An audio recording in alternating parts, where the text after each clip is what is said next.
দেশের স্বাধীনতা সার্বভৌমত্বের ক্ষতি করে কারো সাথে সম্পর্ক রাখতে চায় না বিএনপি। সকালে ঢাকায় নিযুক্ত রাশিয়ার রাষ্ট্রদূতের সাথে সাক্ষাৎ শেষে সাংবাদিকদের কথা বলেন বিএনপির স্থায়ী কমিটির সদস্য আমির খসরু মাহমুদ চৌধুরী। আরেক অনুষ্ঠানে দলের নেতারা বলেন, রাষ্ট্র সংস্কারের বিষয়ে রাজনৈতিক দলগুলোর সাথে সরকারকে আলোচনায় বসতে হবে, আর কোনো বিরাজনীতিকরণ যেন না হয় সেদিকেও দৃষ্টি রাখতে হবে। রহিম রুমানের প্রতিবেদন। কূটনীতিকদের সাথে ধারাবাহিক বৈঠকের অংশ হিসেবে সকালে গুলশানে বিএনপি চেয়ারপারসনের কার্যালয়ে ঢাকায় নিযুক্ত রাশিয়ার রাষ্ট্রদূত আলেকজান্ডার ম্যানতিতিস্কোর সাথে বৈঠকে বসেন বিএনপি মহাসচিব মির্জা ফখরুল ইসলাম আলমগীর।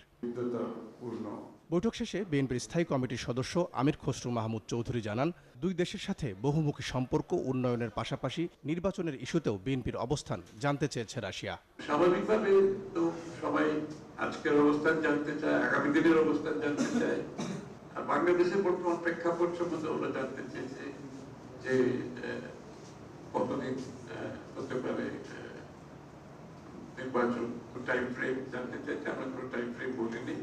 এবং সম্পর্ক হতে হবে পরস্পরের লাভবান হতে হবে। বন্ধুত্ব হয় দুই দেশের মধ্যে মিউচুয়াল রেসপেক্ট এবং মিউচুয়াল ইন্টারেস্টের ভিত্তিতে। সুতরাং রাশিয়ার সাথে আমাদের সেভাবে বন্ধুত্ব।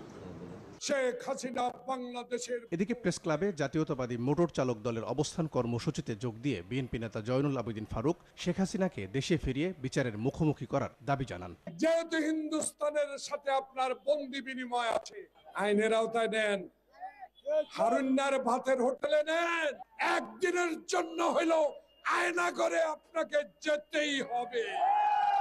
বাংলাদেশের লেডি দানব। নয়াপল্টনে বিএনপি কার্যালয়ে সংবাদ সম্মেলনে দলের সিনিয়র যুগ্ম মহাসচিব রুহুল কবির রিজভী বলেন, স্বৈরাচারের দোসররা এখনো ষড়যন্ত্র করছে, তাদের ঐক্যবদ্ধভাবে রুখে দিতে হবে।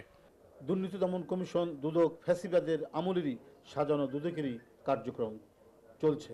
নির্বাচন কমিশন সেই লীগ কমিশন যারা শেখ হাসিনার অবৈধ ভোটকে ন্যায্যতা দান করেছে।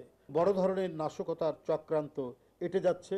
নানা অনলাইনের মধ্যে দিয়ে যে কথাবার্তাগুলো আসছে এবং অজ্ঞাত স্থান থেকে যে ধরনের হুমকি দিচ্ছেন, শেখ হাসিনা নাকি এখনো প্রধানমন্ত্রী, এখনো নাকি আওয়ামী লীগ সরকার বৈধ সরকার। রহিম রুমন, ৭১, ঢাকা।